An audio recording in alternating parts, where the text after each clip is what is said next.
Hi guys, it's Rachel with WTI, and I want to talk about one of my favorite teas that I have right here. This is the Tim Hortons Steeped Tea K-Cups. This is either for Keurig or any machine that has a K-Cup in it.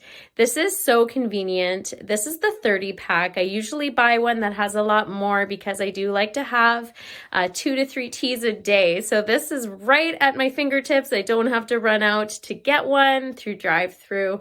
I can have it when I have dessert. I can have it if I want to have a nice tea at night. If I'm cold, because we know that it's winter, it's good to have on hand. So it's super simple. You literally have it at your fingertips in your house. You put it inside your machine and you don't have to boil any water. It's right there in your cup. It's so warm and cozy, smells great, and it's literally like you just ran out to get it, but it's right in your house, which is so amazing and one of my favorite things. But that's just my point of view.